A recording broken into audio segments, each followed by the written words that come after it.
You're listening to PetLifeRadio.com. I'm Smiley the dog. I am a mutt. I'm Smiley the dog. I'm super smiley. I have a cat, too sweet, the travel kitty. I have a good girlfriend, Angel's really pretty. I have a pony and we share a big horse. We have a big yard. Yeah, we have to, of course. I have a pool. In the summer I stay cool. To a fountain, live in the mountain, live high on the hog. Need to be a spokes dog. I'm Smiley the dog. I am a mutt. I'm Smiley the dog. I'm super smiley. Woof and Super Smiles. Welcome to a Super Smiley adventure on Pet Life Radio, the largest pet radio network in the world. I'm Megan Blake here with my giant mutt sidekick, Smiley. Smiley and I are coming to you today from North Carolina, where we just shot our first feature film together. It's Susie's Hope, about one of the most inspirational dogs I have ever met. And today we have another theme of hope. I know animals can lead us on amazing adventures, and during our travels, Smiley and I met up with a wonderful organization named Hope. That's H-O-P-E, and that's exactly what they give. The Hope Dogs are partnered in teams with their person, and they go into areas affected by disasters and provide comfort to all who need it. These dogs and their people get 4 paws up. And bringing us stories of hope today is a wonderful friend of mine and of Smiley's. He's been their chief financial officer for Hope and has been on their board of directors, and for 7 years has been giving hope to people, including those from Hurricane Katrina, the wildfires of South Georgia, and the shooting at Virginia Tech. We're so happy to welcome Bill Hatherley. Hey, Bill, welcome to a Super Smiley adventure. Oh my gosh. Hi, Megan. It is such a privilege to be here with you today. We are really excited to hear from you, and we want to hear all about Hope's mission and your range of Hope experiences on planes, trains, and in disasters. But first, a more personal question. How has working with Hope in these intense situations influenced your bond with your dogs or your experience of the human-dog bond? You know, I have 2 dogs that have been qualified to be Hope dogs. And one of these dogs, his name is Brinkley. He has such a natural bonding with people. He somehow understands what people need. And throughout the last 7 years, Brinkley has been a very big part of our efforts with Hope. When we were at Virginia Tech, there were times where he would just get up to people. We would just watch Brinkley, and he would take us to people in need. So what it's done is it's helped us in our bond between Brinkley and even Tickles. That's the other dog. And she, I like that name. She reminds me a lot of your Smiley, and just always smiling. And so the name Tickles enables people to smile and to have a good time. And, we always say we're there to help people smile, and Tickles does a good job of that. And you mentioned how your dog just sort of naturally goes to the people, who need to be comforted by him. And dogs communicate with energy, and that's something I feel that we can learn from them. It's more of a direct communication. Do you agree with that? Hope, in our work with the Hope Group, it's Hope Animal Assisted Crisis Response.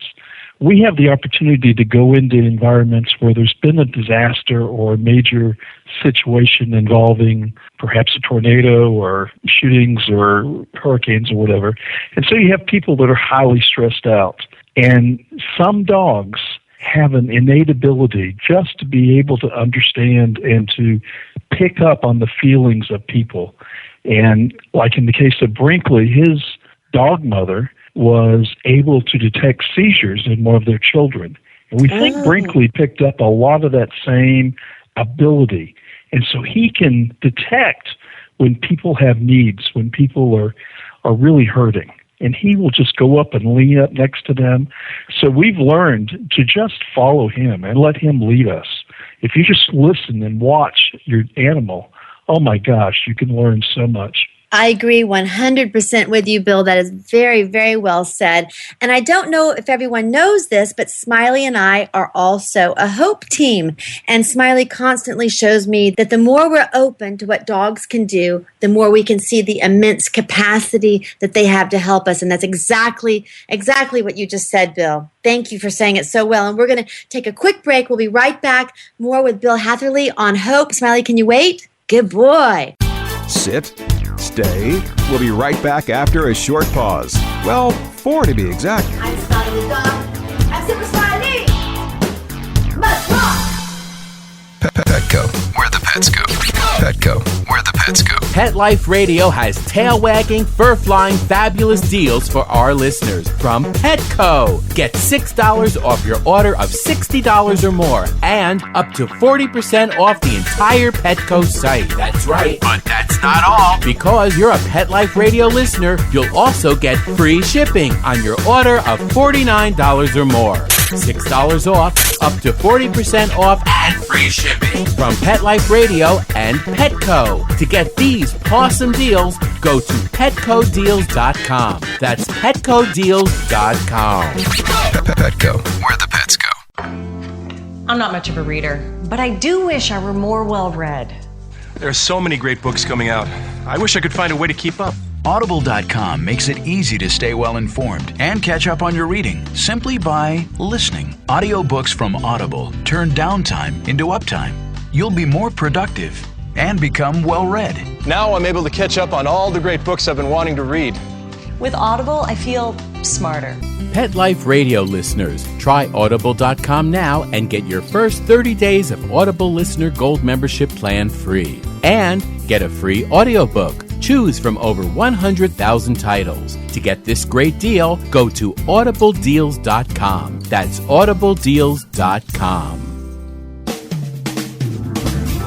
Hi, this is Marcy Davis and my service dog Whistle, and we're your hosts of Working Like Dogs on Pet Life Radio. Working Like Dogs is the show where you can learn everything you ever wanted to know about working animals or working dogs. Whether you're a member of a working dog team or you've just seen a working dog or animal out at the mall or the grocery store and you're curious about how these amazing animals work with their human partners, then Working Like Dogs is the show for you. Join us for the inside scoop at Working Like Dogs on PetLifeRadio.com.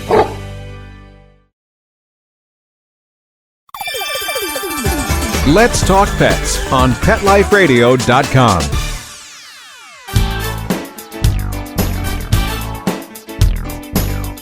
And we're back on a super smiley adventure on Pet Life Radio with Bill Hatherley of the Hope Organization. Bill, Hope, it's not just a local group, right? It's national. Tell us about it. Well, we have, at the current time, I think we have 106 dog handler teams throughout the nation. We're covered in both coasts. We have from the Pacific Southwest in California to the Pacific Northwest to the Rocky Mountains. We have groups in the East Coast, and then we have another large group in the Southeast, and that's the group I belong into. And each of them has an organization. We have regional directors in charge of each area, and we have people with dogs, and then we have team leaders that actually watch out what we're doing. You see, when we go into an environment, there could be a high-stress situation, and we're very busy helping people that are affected by the disaster. And you know, our dogs, they give us signs all the time. And so we have people that stand in the background, our team leaders, and they watch the entire event. They watch everything that's going on to make sure we're safe. And they're specially trained to detect stress signals in the animals. And if they see that certain animals are getting stressed, then they will come and tap us on the shoulder and say, "Hey, Bill, why don't you go take a little break? I think Brinkley could use it right now." You see, our number one priority in Hope is to take care of our animals. Even though we're there to help other people, we want to make sure that we don't overstress our animals. So we have to be very careful. And Bill, that was one of the things that I was so impressed with when Smiley and I went through the training, is that you all constantly emphasized that your number one priority was advocating for your dog. That was the number one thing you have to look out for. As you said, we're there for the people, but your number one responsibility is your dog. And I love that. Now tell us, what was the thinking behind the actual inception, the creation of an organization like this? Because it is so innovative and it is so needed. Tell us the big picture thinking behind it, the mission statement. Well, let me start off by telling you about the lady that started it. Her name is Cindy Ehlers. And in 1998, she responded as a therapy dog team with a group called, at the time it was Delta Pet Partners. And she responded, and she realized there was a need for people and for dogs and for a whole organization to help out when there are crisis situations, when people are there in high-stress situations. So she created Hope, or at least the idea for Hope, back in 1998. And then we evolved a little bit, and we started creating some teams, and then we were involved in 9/11, and we had several teams there at Pier 94 and also at Ground Zero. So before I go into some of the things we've done, let me just branch off and answer your question here about our mission statement, because I think that's pretty important. And the mission of HOPE Animal Assisted Crisis Response is to provide comfort and encouragement through animal-assisted support to individuals affected by crisis and disasters. Now, you notice I didn't say just the people that have been impacted by the actual event. For example, in a hurricane, perhaps people have been displaced or at maybe the Superdome or whatever. But you also have first responders, and you have other disaster workers, such as the Red Cross, that may have been on site for weeks or months or whatever. And they're missing their animals back home as well. So while we work a lot with the people that have been directly affected by the hurricanes or by the events, we also work with a lot of the responders, and we find just tremendous support and a tremendous helping, if you will. They really appreciate our service. That makes so much sense, because I can imagine the first responders are under a lot of stress dealing with dividing up the triage and just not knowing what they're walking into. I can imagine that every single human there would benefit from these dogs, and that's exactly what you said. And you also mentioned Hurricane Katrina, 9/11. Can you tell us some of the range of experiences that you have personally had on site? Oh my gosh, well, I'm one of the older guys, and I've been doing this for a very long time. But I have been using either Brinkley or Tickles in many events since, I guess it's 2005. And I've been involved in single-family fires where, to them, this is a very large event as to that individual family. Or apartment fires where you have whole groups of people. Obviously, Hurricane Katrina was a large event. I'll tell you, one of the interesting ones for me was the South Georgia wildfires. Right. We had acres and acres and acres of area that were being burned, very similar to what happens out in California and out in this far west, and also in the Rocky Mountains.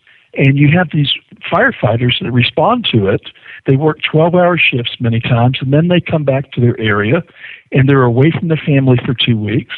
And they're your rough and tough and very strong firefighters, but they miss their animals. And so when we bring our dogs around, their type of response is not one of emotional need, but it's just of a bonding experience. And even there with the fires, we get just a tremendous response from our people we talk with. But I've also been to a number of shootings. Like I said, at Virginia Tech was certainly one. Recently, I guess in the last year or so, there was another one in the small religious college in North Carolina. We had the floods in Atlanta. We've had tornadoes. We've had summer camps for children in what we call Operation Purple. And their parents are overseas in Iraq or Afghanistan or somewhere. And so they have a special camp that they go to. And so we bring in the dogs there and help them out. I remember one Christmas Day when we went down to Savannah, where there were some soldiers that were coming back from Iraq there, and they weren't able to get to their homes on Christmas Day, so we brought in the dogs, and they were very happy to see us. This is an amazing, amazing mission that you're on. It's just amazing. So let me tell you, in the last, 6 weeks or so, we've been at two events, one with 60,000 people and another one with 40,000 people. At the 60,000 people event, it was at a memorial for Vietnam veterans in Charlotte that the state of North Carolina had put on for their veterans. It was at the Charlotte Motor Speedway. And we really didn't think it was going to be a call out. It was just going there to show our dogs and say, look at these pretty animals and let me tell you about what we do. But what had happened is that many of these folks had kind of opened up wounds, if you will, had the emotional issues that perhaps some of them were experiencing actually came to the surface. And we found lots of stories, we found lots of tears, we found lots of emotions, and our dogs helped immensely. But the crowds, oh my gosh, the crowds were so large. We found it to be very, very helpful. But we also learned that we had to take breaks, and we had to find ways for our dogs to get away from the crowds. And so we brought some crates and found a little corner, and we were able to put them in timeout for an hour or half an hour or whatever, give them lots of water and lots of running time. That seemed to help. And then they'd go back and work for another hour or so and then perhaps take a break. And you're talking about the dogs now, Bill. And I remember our qualification when we qualified. Qualifying is a pretty rigorous process. Smiley and I, we qualified last year, and it was a 3-day process of classes and tests, including a ride on the Atlanta Mass Transit train subway system and a visit through airport security, which sometimes going through airport security is so intense it can unravel humans. So explain to us why it's so important to screen the dogs to this high level. Well, here's the issue. When we're out in a call, when people are in a high emotional status, it's very important that the dogs can be trusted. It's very important they don't show any signs of aggression or really any sort of stress that would be detected by the general population. When we are involved in, perhaps we're riding on the trains or perhaps we're going through the security at the airport, it's very important we have our dogs under control and that they do exactly what we tell them and they come across as calm and passive, and it helps to breed that same kind of, instill that same kind of feeling in the people that see the dogs. And Bill, during a call out along the same subject, it's usually, often it's a complex or an unpredictable situation. Obviously, there's a fire or, something that is really dangerous like that. So there are probably many elements to consider. First of all, like I just mentioned, you have safety. And then you mentioned advocating for your dog. What are some of the other things that you have to be aware of when you're in a situation like this? You have to totally be aware of the environment because it's always a changing environment. And you've got to make sure that your dogs are safe, that your people are safe, and that you're fulfilling a need. Bill, this is all such great information. We're going to take another quick break. We'll be right back with the good health impact that these Hope dogs can have on people. Smiley, can you wait? Good boy. Sit, stay. We'll be right back after a short pause. Well, 4 to be exact. I'm Smiley the dog. I'm Super Smiley. Let's rock! Every pet is unique. Maybe they're gray in the muzzle, yet young at heart. Maybe they're growing out of the puppy stage and into their paws and ears. Or maybe they're just trying to maintain a more girlish figure. At PetSmart, we have the right food for your pet at a great value for you. PetSmart. Be better together. Go to PetSmartDeal.com and save up to 30% on awesome gifts for the pets and pet people in your life. Toys, collars, leashes, PetSmart gift cards, treats, and more. Go to PetSmartDeal.com today. PetSmartDeal.com.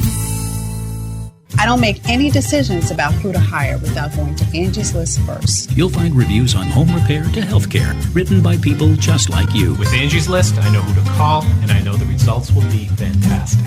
Angie's List. Who you can trust. Go to angieslist.com/super and get 25% off any subscription. That's angieslist.com/super. SUPER.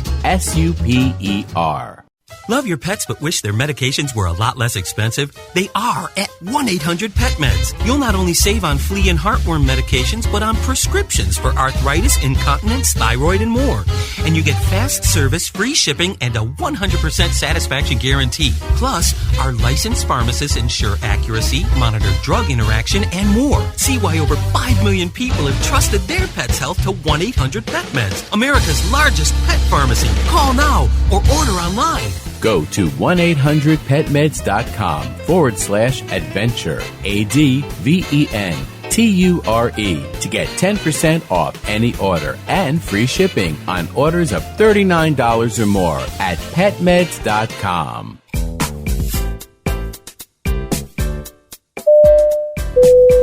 Attention passengers, please fasten your seatbelts, put your seat bags and sleeping pets in their full upright position, and prepare for takeoff. Pet Life Radio presents Travel Tales, the show where you'll get great travel ideas on perfect places for you and your pet.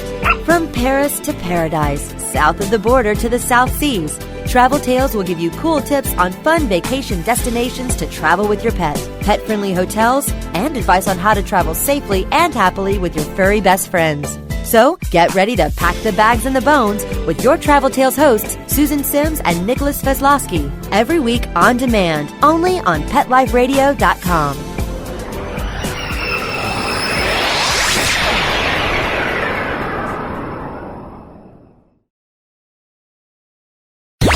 Let's Talk Pets. Let's Talk Pets On Pet Life Radio. Pet Life PetLifeRadio.com.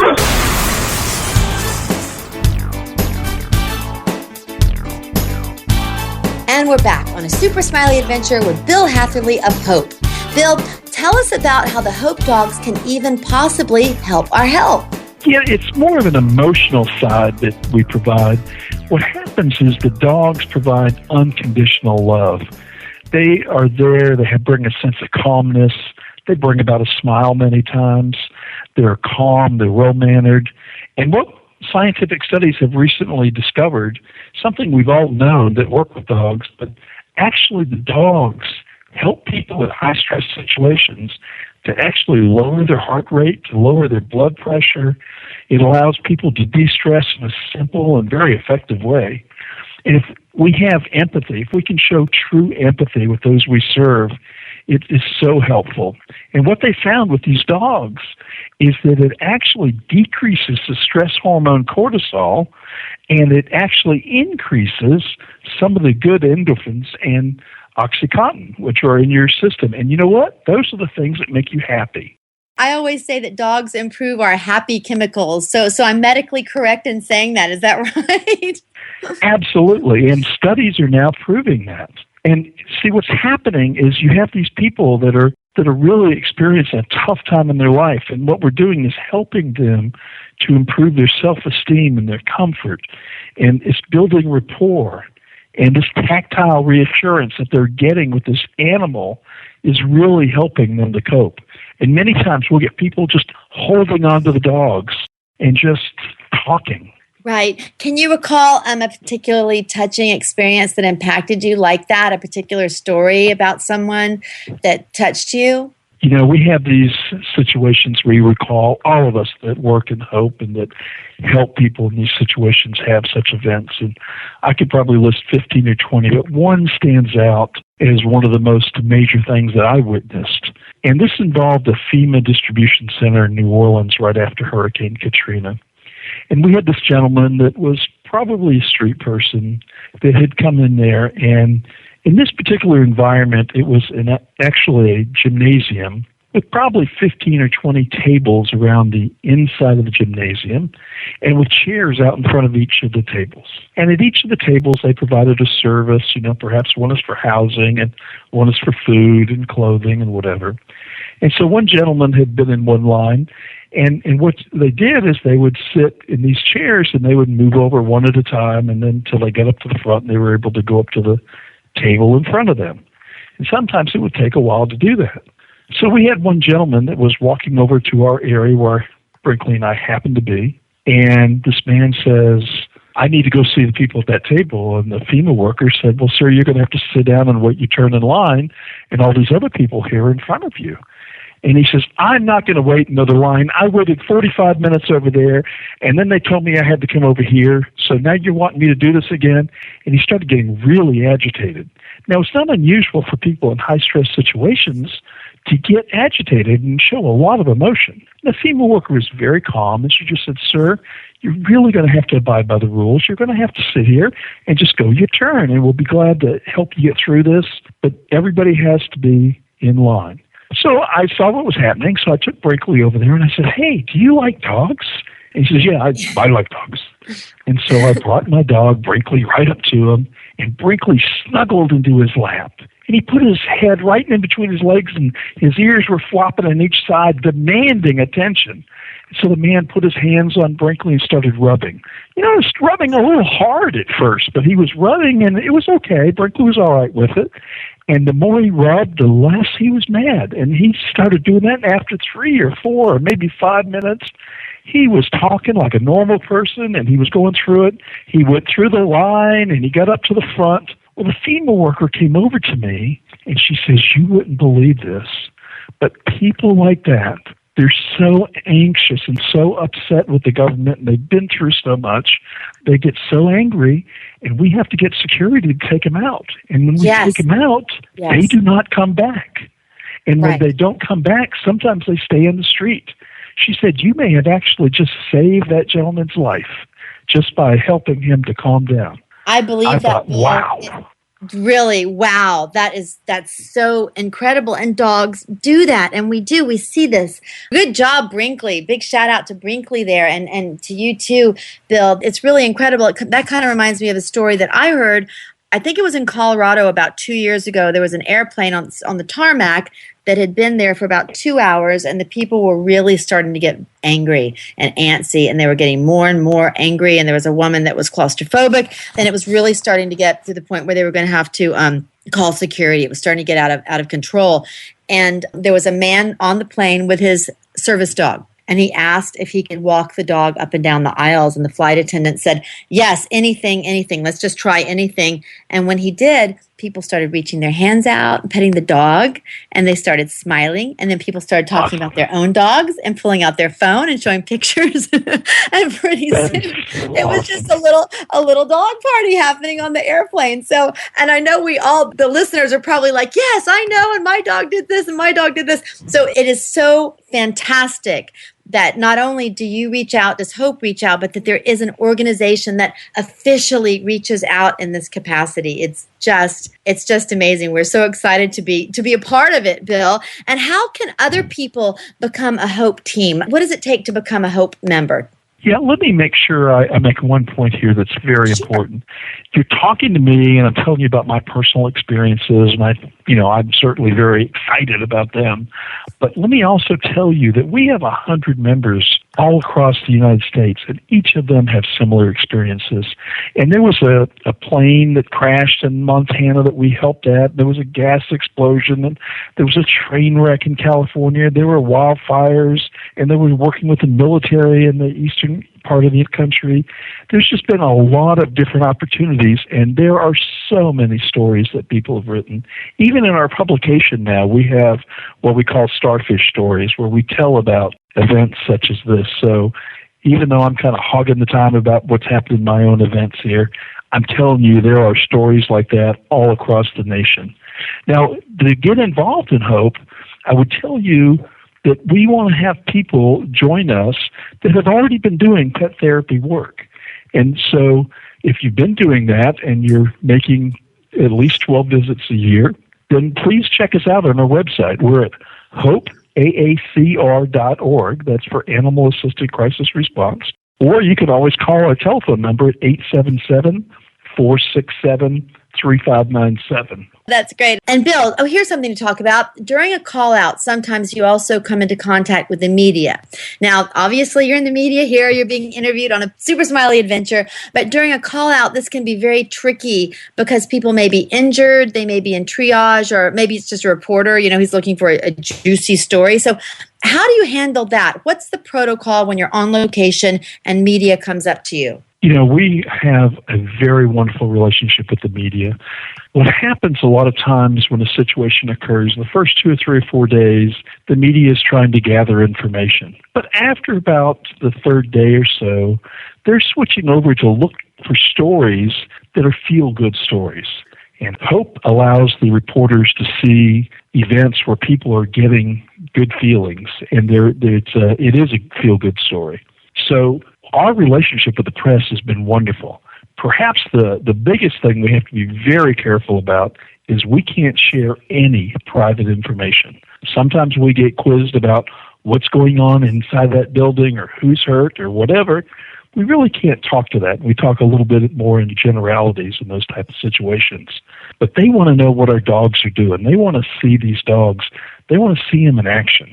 Oh my gosh, at Virginia Tech, we had hundreds, I swear there were hundreds of reporters and TV reporters just filming everything we did. And we actually had to manage the media so that we could work with the people that were affected by the disaster. Well, you and your dogs, you are amazing. You are great ambassadors. That's the way I look at you. Ambassadors of hope and ambassadors of smiling and feel-good chemicals. I like to look at the dogs like that.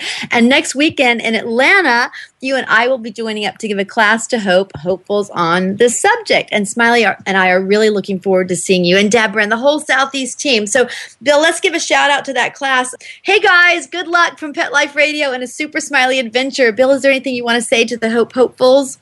There is one point I want to make to the audience here, and that is that we're a nonprofit 501c3, And we really live on donations, and we really could use help in that area. So if people are moved by some of these stories, if people understand how important it is, the work that we're doing, then we would love for them to come to our website at hopeaacr.org and make a donation. We really could use the support. Thank you so much, Megan. Oh, Bill, you're very welcome. And let's see, Bill, we are really grateful for all you do for Hope and for taking the time to join us on a super smiley adventure. And say your website one more time. It's hopeaacr.org. Okay, very, very cool. And Smiley and I are going to see you next weekend in Atlanta. And one more Smiley update. He just had his first big screen debut with his film Super Smiley Flash Mob, a documentary, and that premiered at the Awareness Film Festival. And it won the Visionary Award there. And he was in great company with Tom Shadyac film I Am and the Humane Society of the United States film Minds in the Water. So big shout out to our Super Smiley. And you can see his film and info at smileythedog.com. And there's more too. Bill, did you know we just finished shooting our first feature film together? And here in North Carolina, and it's not just any film, it's of huge importance for pets. We both had roles in the film Susie's Hope. It's the true story about the dog who was set on fire in North Carolina, but then recovered and has now inspired Susie's Law and is North Carolina's spokesdog for stewardship of animals. So we're so thrilled to be a part of Susie's Hope. And we'll be updating on everybody on Susie's mission and on her film as well. And so, Bill, we do all that we can to honor these amazing animals, and you are a true force of nature in this cause. Bill Hatherley with Hope, thank you so much for joining us on a super smiley adventure. And Bill, is there anything that you want to say to the Hope hopefuls if they hear this before the weekend's over? Oh my gosh, it is so much fun and so rewarding. You will have a ball. They will. And it is truly a super smiley adventure, right? Absolutely. You know, I love Smiley. We bonded. And I almost was able to get him away from you. But, oh, my gosh, there you were. You came right back. But I tried. He's a lover. He loves everybody. And Bill Smiley and I will be seeing you in Atlanta this coming weekend. And to everybody else, woof and super smiles. Let's Talk Pets. Every week on demand. Only on PetLifeRadio.com.